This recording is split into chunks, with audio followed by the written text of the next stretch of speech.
Alô, um, dois, três. Viu? Para a gente entender o que está acontecendo no momento que nós estamos passando, precisa ser feita uma explicação para poder nos posicionar. Nós estamos entrando dentro de uma grande mudança que é a era de peixes para a era de aquário. Essa mudança se deve à precessão equinocial, aquilo que seria no pano de fundo a ilustração do quadro todo. Quando se deu a queda do Império Romano, foi a época que a transição da era de Áries para Peixes. E esse grande evento culminou na vida do nosso Senhor Jesus Cristo como símbolo daquela era que aparecia.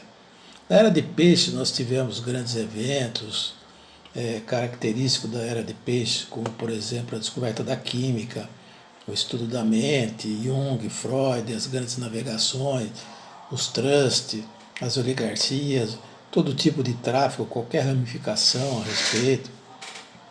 E agora nós estamos passando no momento da transição para a era de aquário.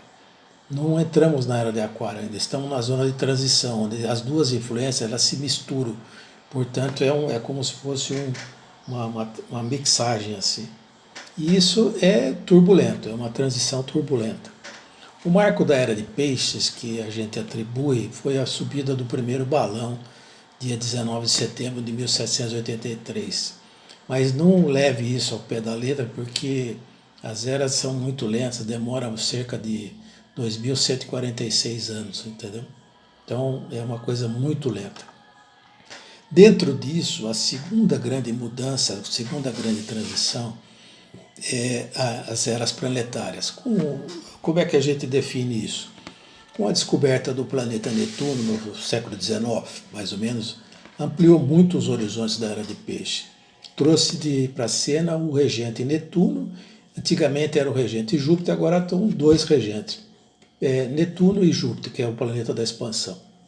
Dentro desse quadro da era planetária, nós estamos ainda vivendo, desde fevereiro de 1930, quando foi descoberto o planeta Plutão, e essa descoberta trouxe os povos orientais, trouxe a fusão nuclear, trouxe a bomba atômica, a descoberta do DNA, as microestruturas, os computadores por processamento, as massas populacionais, a internet, a comunicação, a descoberta do inconsciente coletivo e principalmente o advento da China.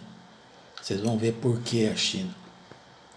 Então, além da era astrológica, da era planetária, que são os panos de fundo dessas eras, nós temos uma coisa que está acontecendo agora, que é as grandes conjunções de peso. Conjunções que eu chamo de lentas, que demora muito tempo para sair e atinge toda a humanidade. Essa conjunção Saturno-Plutão, o efeito dela é de 30 anos.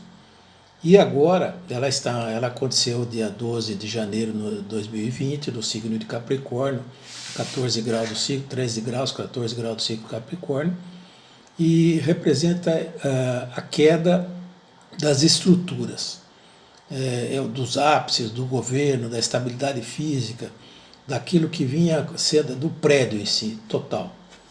E essa grande conjunção ela foi ativada negativamente por uma conjunção menor de Marte e Júpiter, que tem o efeito de separar as coisas, tem o efeito de demolir, seria como se fosse uma dinamite.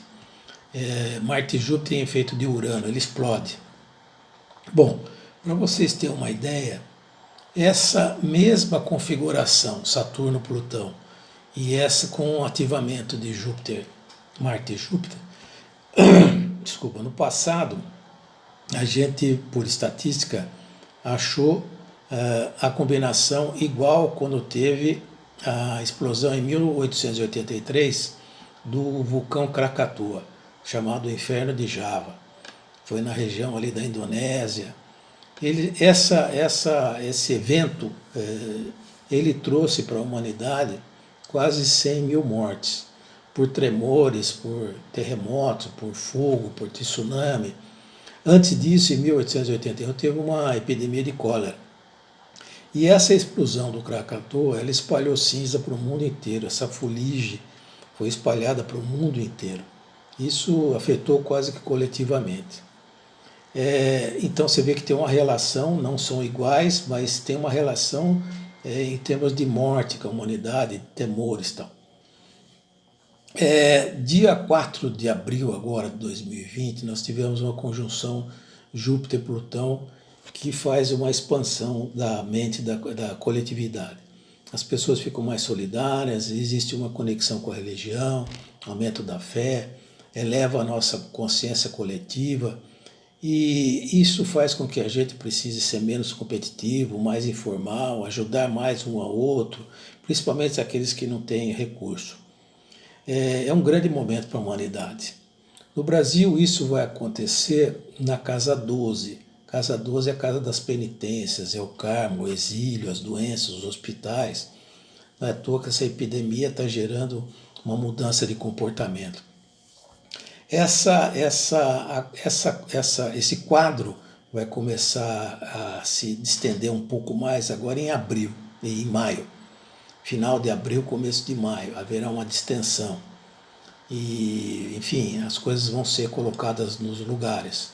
É a época que você começa a reconstruir aquilo que vinha se fazendo, entendeu? A gente está sentindo isso nos empregos, no dinheiro, enfim, uma série de coisas.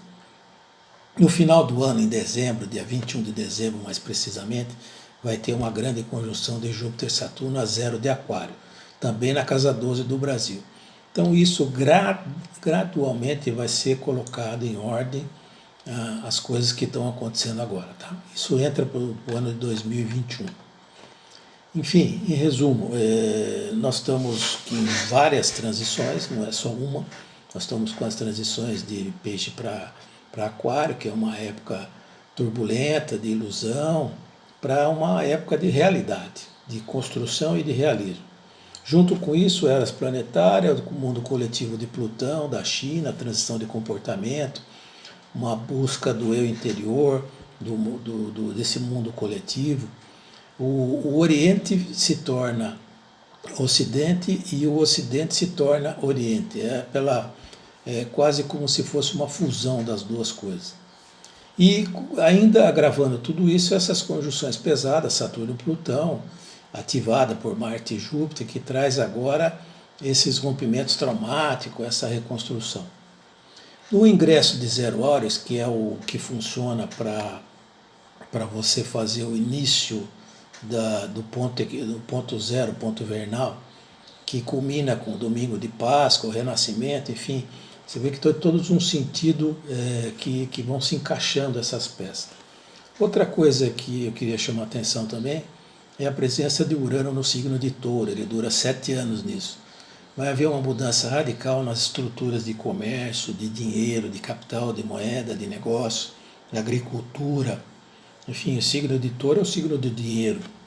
Então, Urano faz romper tudo isso, faz que isso seja modificado. Tá? A gente aconselha para os outros e põe em prática para si mesmo também, se preparar mais espiritualmente, mentalmente, fisicamente, procurar não ficar nesse achismo, procurar estudar. O assunto que eu não conheço eu não falo. A gente precisa tornar menos individualista, menos competitivo, tem que se tornar um pouco mais solidário, principalmente com trato com as pessoas, um pouco mais fraterno. Quando alguém vier pedir alguma coisa para a gente, eu quero um dinheiro. Procure primeiro respeitar aquela pessoa, ela não está naquela condição porque ela quer. Ela precisa de uma palavra, precisa ser respeitada, a gente precisa escutar mais as pessoas. E do ponto de vista global, aceitar essas mudanças.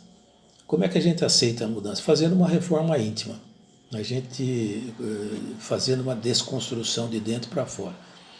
E pôr mais coisas em prática, não ficar adiando, não ficar, bom, amanhã vai melhorar, eu sou eu, e essa reclamação constante.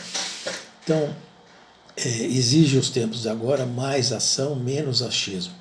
Essa é um desafio que a gente põe aí para para aparecer em prática, entendeu? É claro que não é um processo que começou já no passado, já vem vindo, não é uma coisa que vai sair de repente, por exemplo, segunda-feira vai mudar tudo, não, não é assim. As mudanças são sistemáticas, elas estão organizadas. E a principal mudança é a mudança interior. Vivemos num mundo com 7 bilhões de habitantes, é possível que só a gente tenha razão. A gente tem que escutar os outros também. Tá bom? Boa sorte.